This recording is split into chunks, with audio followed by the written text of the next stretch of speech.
आज मैं आप लोगों के सामने एक ऐसा वीडियो लेके आई हूँ जिससे को देखकर आपको खुद लगेगा कि हमारी इंडिया में कितने ऐसे लोग हैं जो इस प्रॉब्लम से जूझ रहे हैं।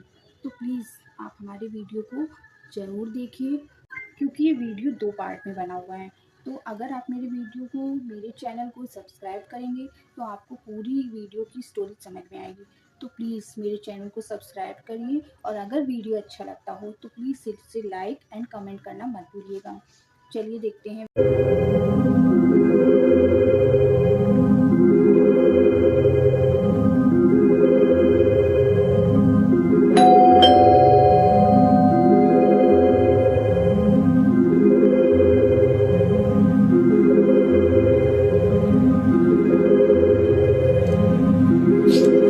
अदिति चौहान।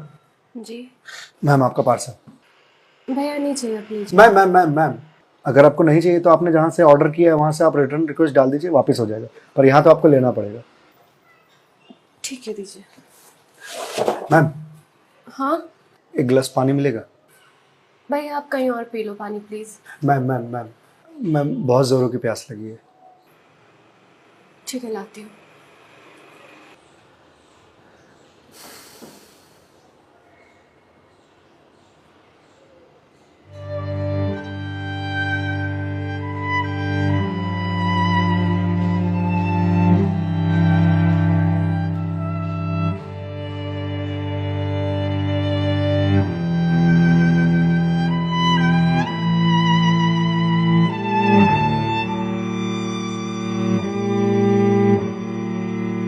लीजिए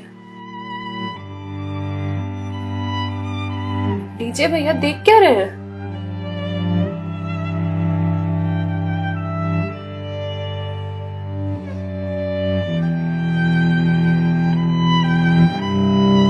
मैम आपको कोई दिक्कत है? मतलब आप किसी परेशानी में हैं? भैया पानी पीकर ग्लास दीजिए आप। मैम छोटा मुंह बड़ी बात कह रहा हूँ, पर अगर आप किसी परेशानी में हैं तो आप मुझे बता सकती हैं। भैया आप पानी पीजिए, ज्यादा समाज से भी मत बनिए। मैम दुख बांटने से कम होता है। अच्छा, और आपको किसने कहा कि मैं दुखी हूँ? मैम अगर आप दुखी नहीं हैं तो फिर वो फंदा क्यों लगा रखा है?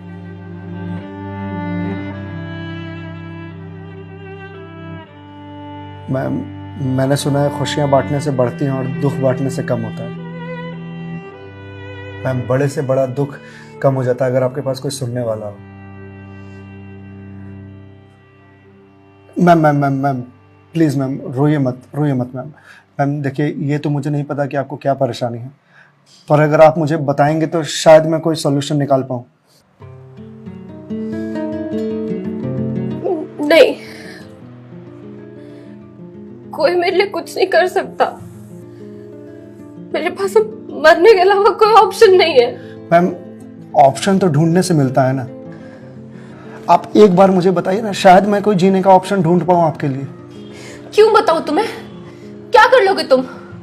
मैंने बोला ना, मेरी हेल्प कोई नहीं कर सकता है। मैम आप अगर मुझे नहीं बताएंगे तो मैं वैसे भी कुछ नहीं कर पाऊंगा, पर अगर आप मुझे बताएंगे तो शायद मैं कोई हल निकाल पाऊं। और अगर कोई हल नहीं निकला तो आप तो वैसे भी सुसाइड करने जा रही थी, तो जाने से पहले अपना दुख मुझे बताते जाइए प्लीज।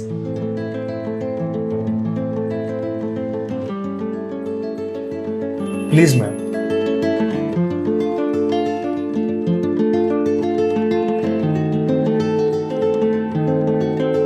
मैं ईएमआईज़ के चक्कर में फंस चुकी हूँ। मतलब मैम? कुछ साल पहले एक कोर्स के लिए मैंने लोन लिया था, फिर उसके कुछ वक्त के बाद एक और लोन, और ये लोन का सिलसिला यूं ही चलता गया। इस महंगाई के जमाने में पैसे की जरूरत तो हर किसी को पड़ती है, मुझे भी थी। मैंने प्राइवेट कंपनीज से भी लोन लिए, ज्यादा ब्याज पर, और अब मैं उन्हें चुका नहीं पा रही हूँ। क्यों मैम, आपके पास जॉब तो होगी ना? जॉब थी,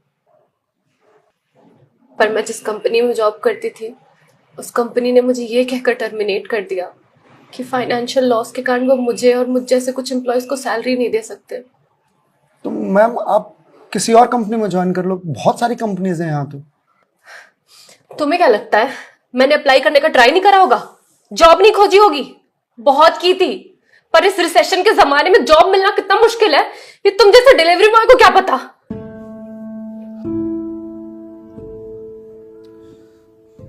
आई एम सॉरी मैम, शायद आप सही कह रही हैं, मुझे इस बारे में कोई जानकारी नहीं।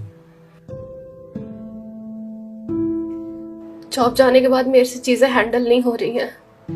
बैंक से रोज कॉल्स आते ईएमआईज भरने के लिए, और प्राइवेट कंपनी वाले फोन कर करके धमकियां दे रहे हैं।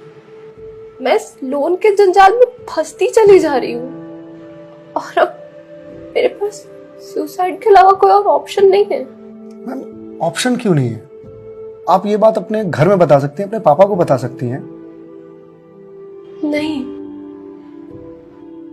मैं ये बात अपने पापा को नहीं बता सकती। क्यों मैम?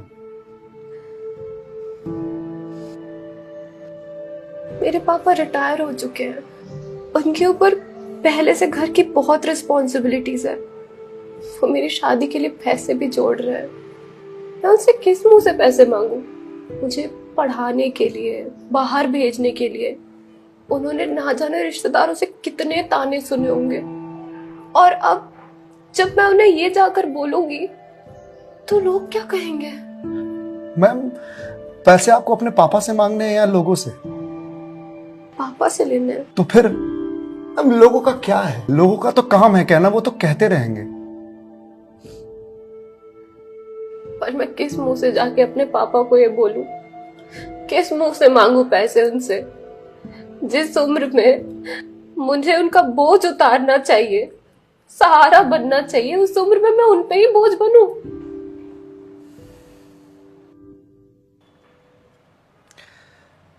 मैम एक बात बताएंगे आप, बचपन में आपके सबसे फेवरेट चीज क्या थी? बचपन में मुझे साइकिल का बहुत शौक था।